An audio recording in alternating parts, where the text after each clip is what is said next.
entendendo a bipolaridade numa visão da consciência, das causas, origens, buscar os ajustes de consciência para as resoluções das nossas questões. Na minha família existe esse histórico, né? Então eu já tinha atenção sobre esse histórico, não se dava o nome de bipolaridade, mas existiam casos na minha família que eu observava que tinha algumas alterações emocionais e que eu precisava estar atenta para isso, né? Então, quando comecei nesse caminho do autoconhecimento, fazendo terapia, análise e tudo, eu observava isso, né? Eu sempre fui muito observadora. Eu tinha algumas características dessa bipolaridade. O meu foco vai ser trazer um pouquinho de clareza para o assunto e mostrar que existem formas de, mesmo que sejam em paralelo com outros tratamentos e fazendo os ajustes de consciência. E mais, a pessoa se perceber e entender o que de repente ela está vivenciando ou pessoas ao redor dela estão vivenciando e pode ser um sinalizador de um possível desequilíbrio que pode ser ampliado. Então, nada como a gente ter o conhecimento para que a gente realmente consiga poder ter uma ação sobre isso. O que é a bipolaridade ou transtorno bipolar? Eu trabalho muito com esse assunto das polaridades, que nós vivemos no mundo dual, então tudo tem a sua polaridade oposta, o bem e o mal, tudo é uma questão de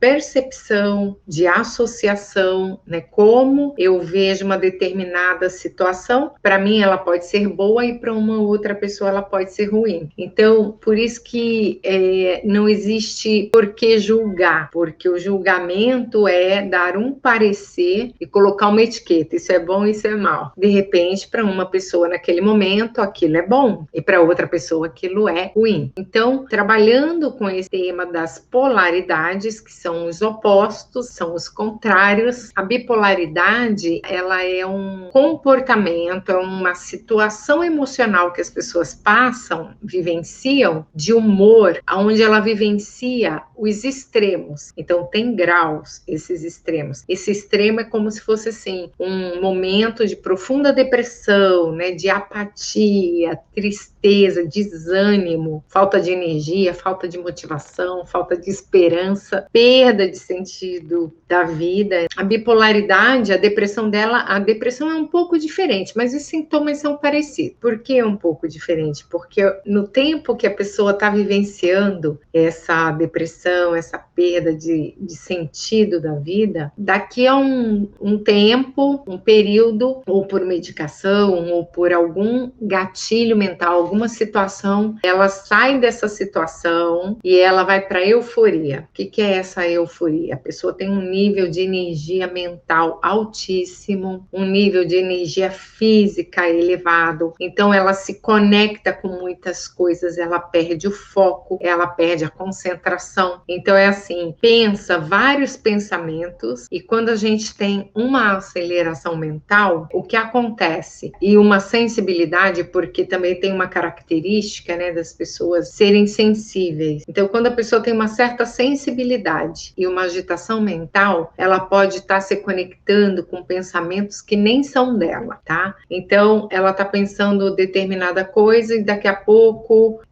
pensa outra coisa e vai fazendo associações diferenciadas, não consegue fechar uma linha de pensamento, é desgastante, mas ao mesmo tempo, dependendo da profissão, isso é altamente produtivo. Então, às vezes a pessoa está numa euforia e ela acha que aquilo é bom, porque é um nível de criatividade altíssimo, mas é um desequilíbrio. Então, quando a gente fala de desequilíbrio, essa questão que vai de um polo para o outro. Então, no caso, por exemplo, da euforia, quais são os pontos prejudiciais? A pessoa fica irritada, ela perde a vontade de dormir, assim, ela fica altamente produtiva, altamente, como se ligasse a pessoa no 220. Ela tem energia mental, energia física, disposição disposição e ela tá acelerada, entra numa impulsividade, mas entra num grau de irritação, às vezes de fúria. Esse é o ponto negativo. E também numa compulsão. Essa compulsão, ela pode ser por qualquer coisa, depende de onde está o estado de carência dela,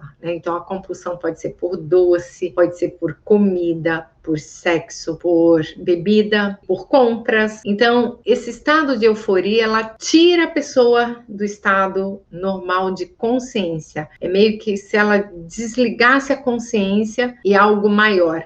Foi ativado algum gatilho e esse algo maior, essa energia, ela toma conta. Uma energia que toma conta da mente, do físico e controla a pessoa. Então, dificilmente a pessoa consegue focar em alguma coisa, mas é altamente produtiva se for uma atividade criativa e que não tem o foco e a continuidade. Então, por exemplo, em áreas artísticas, em áreas assim, onde demanda muito a criatividade e a iniciação sem a acabativa, né? Isso é muito favorável e, às vezes, a pessoa nem consegue perceber que ela está num desequilíbrio emocional. E a compensação, a contraparte, é que toda vez que está numa euforia, daqui a um tempo vai cair para depressão. Então a pessoa fica numa gangorra, é como se fosse uma gangorra mesmo. Então, sabe aquela gangorra que as crianças brincam, dá um impulso com o pé vai para cima e dá um impulso com o outro. Então fica nesse estado entre a depressão e a euforia. E quanto mais forte, mais a euforia é mais elevada e a depressão é mais acentuada.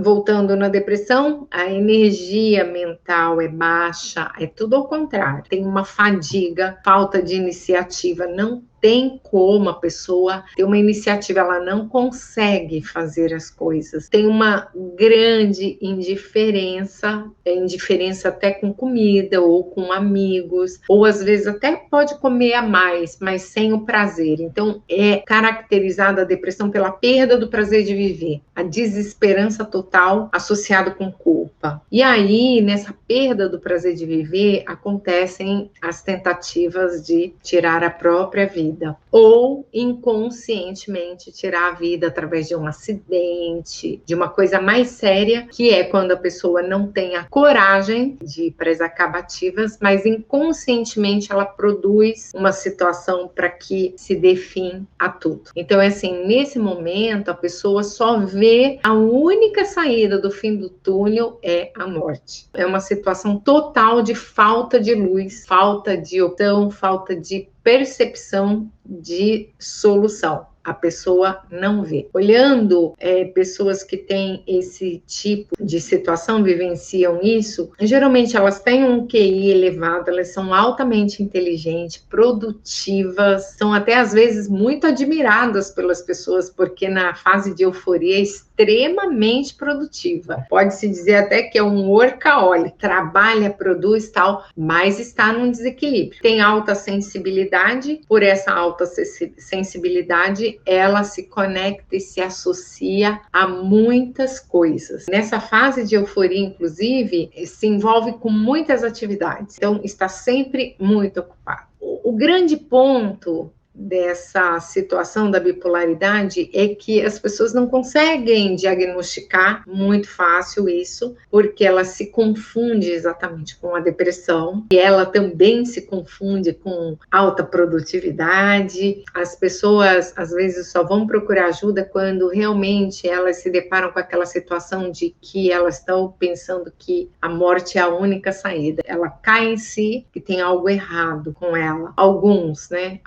não. Então é muito importante a gente perceber, né? A bipolaridade, ela realmente prejudica as relações familiares, ela prejudica as relações profissionais, ela prejudica a pessoa como um todo, porque na fase da euforia a irritabilidade é muito grande. Em nome do bom trabalho, em nome do resultado, a pessoa acaba sendo extremamente irritadiça com outros e ela colhe os frutos dessas consequências, ela colhe os frutos dessas atitudes. Não adianta a gente pensar que esse tipo de comportamento ele muda por uma ação consciente. Não é mais do que isso. É muito mais do que isso. É uma questão interna emocional. Então, como que a gente funciona? Nós estamos o tempo todo, desde que nós embarcamos nessa jornada, nós começamos a trazer informações, né, para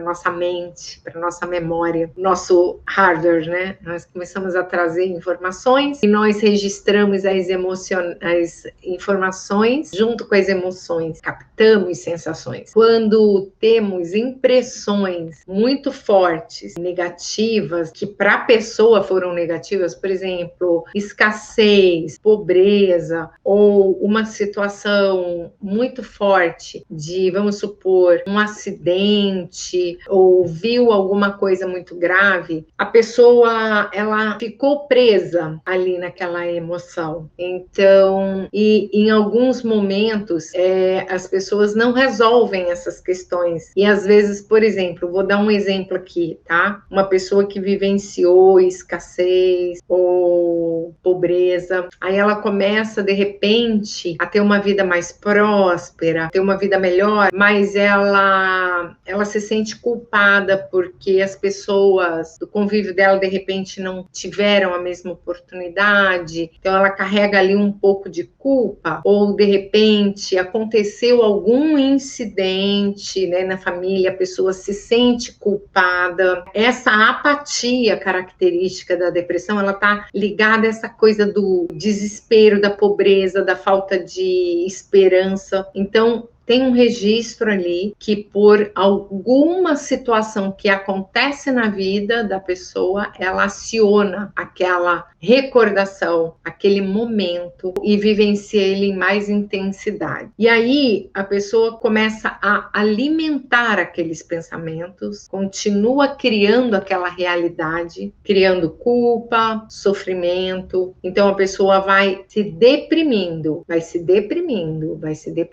porque ela não consegue sair desse ciclo de pensamentos depressivos. Então, a gente precisa entender que a nossa mente, para onde nós direcionamos ela, é para onde vão as nossas emoções e, como consequência, os nossos comportamentos e as nossas ações. Nós não conseguimos mudar de fora para dentro, da ação, do comportamento para dentro, para a sensação. Não é assim que funciona. Então, a gente precisa entender como esse processo começa a acontecer. Em geral, um gatilho mental é acionado. Se eu estou vivenciando uma situação, eu estou me relacionando em algum lugar ou com alguma pessoa, ou algo aconteceu que acionou um gatilho mental e me conectou com uma situação e eu resgato uma emoção de sofrimento, de dor. A gente nunca vai conseguir se livrar dos gatilhos mentais e das histórias, né, que passamos. A questão é, quando aciona um gatilho e essa história vem, nós precisamos fazer o ajuste da consciência para entrar em harmonia com ela e seguir, continuar. Porque se a gente parar ali e começar a alimentar aquele pensamento e aquelas emoções daquela história que passou, a nossa mente entende que é real, como se fosse um momento presente. Não tem essa diferença de tempo e espaço para nossa consciência. O que eu parar para pensar e eu alimentar como pensamento, eu vou fazer crescer. Existe todo um ajuste, né, bioquímico, porque todos esses pensamentos e emoções, eles vão alterando a nossa frequência, tá? Nós somos seres energéticos. Essa frequência que vai sendo alterada por conta do nosso pensamento e emoção, ela afeta nosso sistema glandular, que produz a bioquímica para o nosso corpo. Então, o sistema endócrino começa a trabalhar erradamente, o sistema digestório, os sistemas, todas as nossas glândulas, pineal, glândula tireoide, glândula do timo, glândula dos pâncreas, tudo isso começa a funcionar depressivamente, ou seja, começa a receber a bioquímica que deveria receber para funcionar perfeitamente em menor escala. Então, além dos pensamentos deprimirem as emoções, deprimem a nossa bioquímica, nossas glândulas deprimem nosso corpo corpo, o nosso funcionamento, e aí o resultado é a atividade letárgica, né? A fadiga, o cansaço, a falta de movimento e gera até falta de apetite. Gera tudo, né? Então é como se o corpo começasse a apertar os botõezinhos de desligar, desligar, desligar, né? É bem isso mesmo. E aí, a questão de medicamentos, elas são bem delicadas, bem complexas, porque nem todo mundo, porque é uma química muito complexa do nosso corpo. E o que gera esse desequilíbrio é emocional. Então, tomar os remédios, eles vão mexer com essa química do corpo, mas se a pessoa continuar produzindo os mesmos pensamentos e as mesmas emoções, então é assim, você está produzindo, botando uma medicação ali para produzir uma bioquímica e os pensamentos e as emoções continuam produzindo o efeito inverso, né? Paralisando. Então, por isso é muito complexo, é muito interessante que as pessoas entendam que a origem de tudo está na nossa consciência e que a gente pode fazer esse trabalho de mudar tudo isso, resgatando essas, quando eu falo entrando em harmonia, mandando luz para algumas situações, sabe? Olhar com outro olhar, que não é ressignificar, é reescrever a história, porque me fizeram uma pergunta essa semana sobre o ressignificar. O ressignificar é você continuar olhando para aquilo e tentar dar um outro significado. Pela fundamentação da física quântica, toda vez que eu olho para algo, eu sou um observador daquilo, eu vou construindo aquela realidade.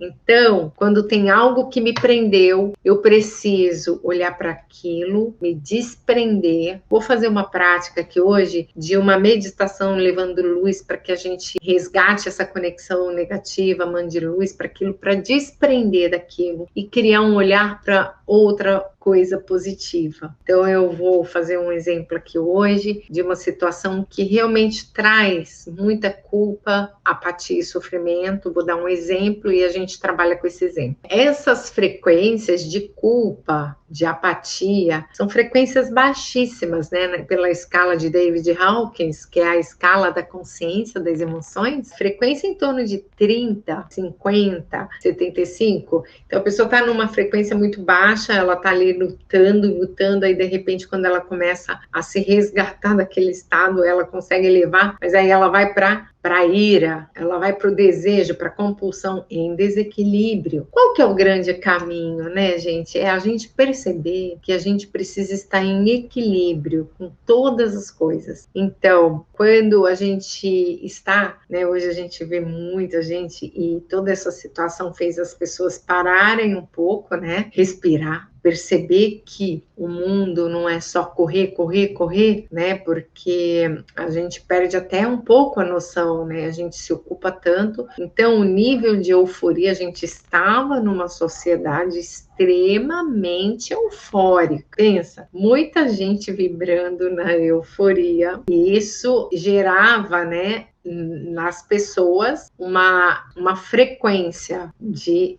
desequilíbrio eufórico, fazer, pensar, não parar, e de repente o próprio sistema, né, universal, né, porque a gente faz parte de um corpo, né, que é o planeta Terra, que tem a frequência também, né, de repente tudo deu uma desestabilizada e todo mundo teve que dar uma parada. E a gente pode entender isso até como um estado depressivo, né? Porque todo mundo deu uma parada num nível de frequência baixo, né? Muitas culpas, muitas raivas, muito... Então é assim, dá para sair disso, dá. Como que a gente faz? Lembrando que os estados, né? Os estados de desequilíbrio, a gente não tem foco, tá? Tanto na euforia, que é de alto nível de energia mental e de aceleração, mas não se consegue manter o foco. A saída, gente, é a gente buscar as virtudes, né? Do domínio próprio, do equilíbrio. Do equilíbrio é o quê?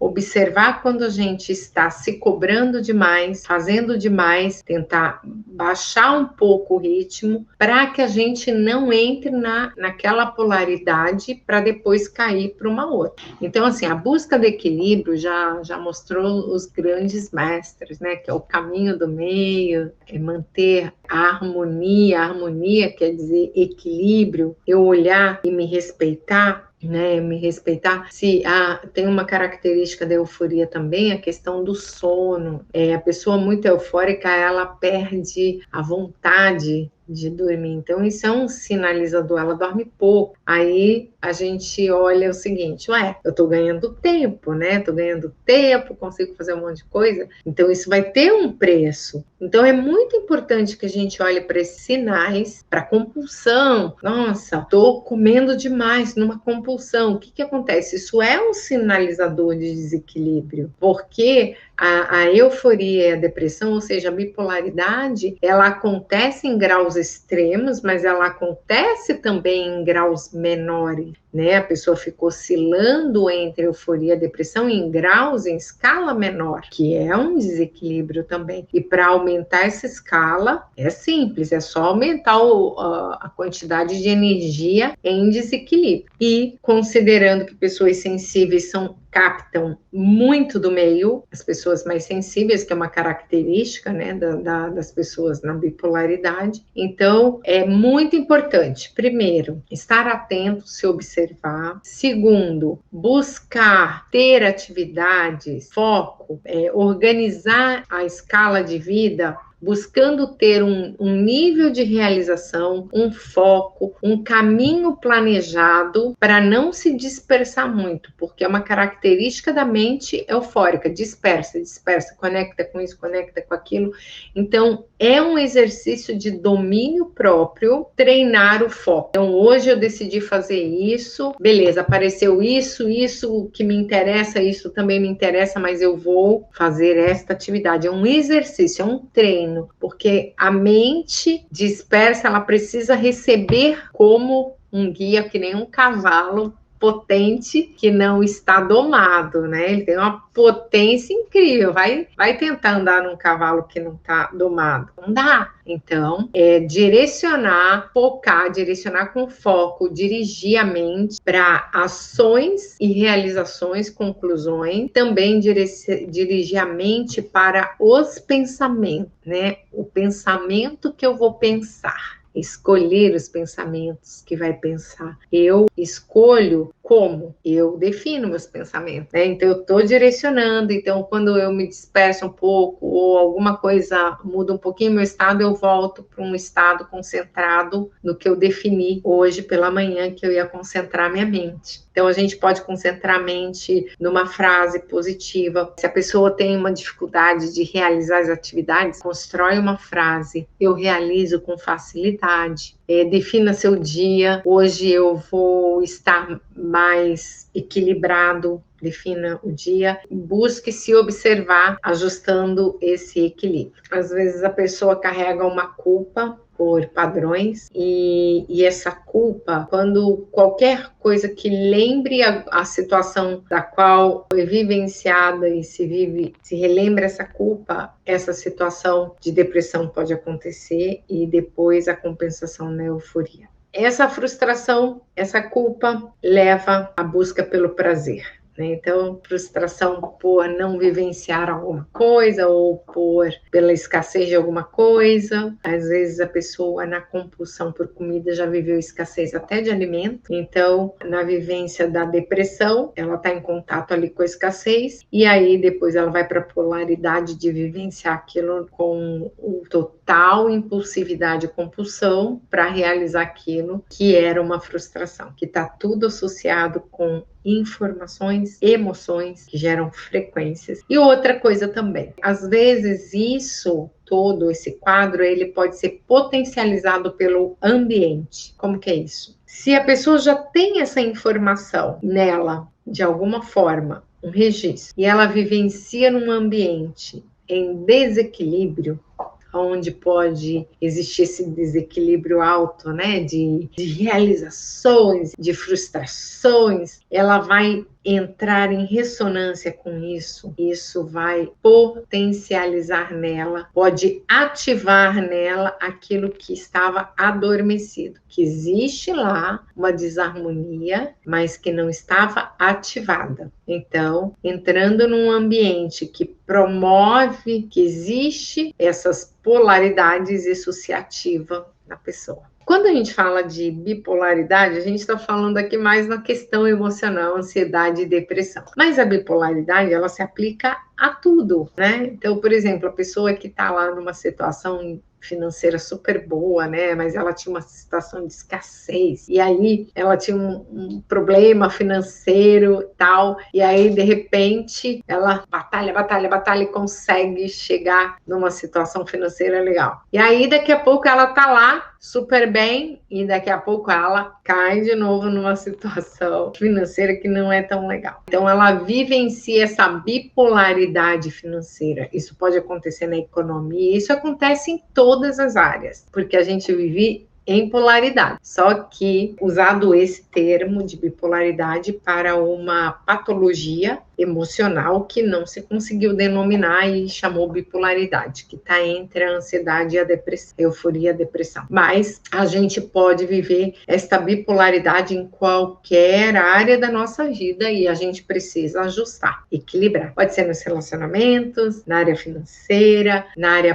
profissional, aquela pessoa arranja um emprego maravilhoso, daqui a pouco perde o emprego, arranja e perde. Então, é como se fosse uma bipolaridade na área profissional. Então, a gente precisa estar atento a isso, que quando a gente vai para os altos e baixos, existe uma desarmonia na nossa consciência. E ela simplesmente está manifestando esses modelos contrários e desarmônicos. Então, uma hora ativa um, outra hora ativa outro. O que a gente precisa fazer? Entrar em harmonia com esses modelos e definir em que modelo que a gente vai operar. Isso é para tudo na nossa vida, porque sempre a gente opera por modelos mentais. A influência do meio interfere na gente sim, porque o meio também emite frequências através de modelos. Então, eu vou fazer agora uma breve meditação que você pode fazer com mais tranquilidade depois, tá? Qual a orientação que eu vou dar nessa meditação? Isso é uma das ferramentas, tá? A gente sempre inspira com tranquilidade e expira pela boca, tá? Tranquilo. O que isso faz? Isso faz acalmar a nossa mente. E a gente pode fazer uma associação para a nossa mente, tá? A gente pode associar duas polaridades. Então, eu vou inspirar o equilíbrio, a harmonia, e eu vou expirar o desequilíbrio. Eu posso fazer isso, por exemplo, se eu estou irritado, então eu inspiro, ou seja, eu trago através do ar o prana, a tranquilidade, e quando eu mando embora, eu tiro das minhas células a irritação. Então, eu posso fazer essa prática para qualquer coisa que a gente esteja precisando. É legal que a gente imagine sempre uma luz sobre a gente, tá? Porque a luz, ela sempre traz informação. Então, se a gente está andando em um lugar que está muito escuro, a gente não fica meio assim, né? Meio preocupado, meio atento demais. Quando acende a luz, tudo fica bom, né? Tudo clareia. Então, é assim, na nossa consciência da mesma forma. Toda vez que a gente tem um problema, uma situação que está faltando luz, né? A gente traz a luz do Criador, a gente imagina e a nossa mente capta isso, né? A nossa consciência absorve isso e nós somos como máquinas, né? Receptoras e transmissoras de energia. Então, nós podemos fazer isso e isso é real, tá bom? Então, eu vou fazer agora. Vou conduzir como você pode fazer essa meditação. A gente vai estar trazendo equilíbrio. E você pode fazer isso 1, 2 vezes ao dia, tá? Dependendo, e sentindo um certo alívio, tá? Dependendo do quanto a gente pratica, mais resultado a gente tem. Essa é uma das práticas e eu vou fazer agora com você. Então, vamos lá. Eu vou contar até 3. A gente vai inspirar profundamente, tranquilamente, e expirar pela boca. Inspirando, harmonia e equilíbrio, conta até 3, expira pela boca o desequilíbrio. Você pode imaginar a própria palavra na sua frente, inspirando o equilíbrio e expira o desequilíbrio pela boca. Novamente, inspira a frequência de equilíbrio. Imagina essa letra equilíbrio vibrando na sua frente. E expira pela boca a frequência do desequilíbrio. Imagina sobre a sua cabeça uma luz branca vindo do céu e te cobrindo. Recebe essa luz sobre a sua cabeça. Imagina a palavra harmonia sobre a sua cabeça, vibrando. Inspira e expira pela boca. Sinta essa luz te cobrindo, preenchendo seu corpo com a palavra harmonia. Mais uma vez, inspira a harmonia e expira pela boca. Tranquilamente vai abrindo o olho, voltando. É uma prática bem rápida, é uma meditação guiada, nós mesmos podemos fazer. É uma meditação guiada, uma meditação direcionada com a intenção de colocar a gente numa frequência.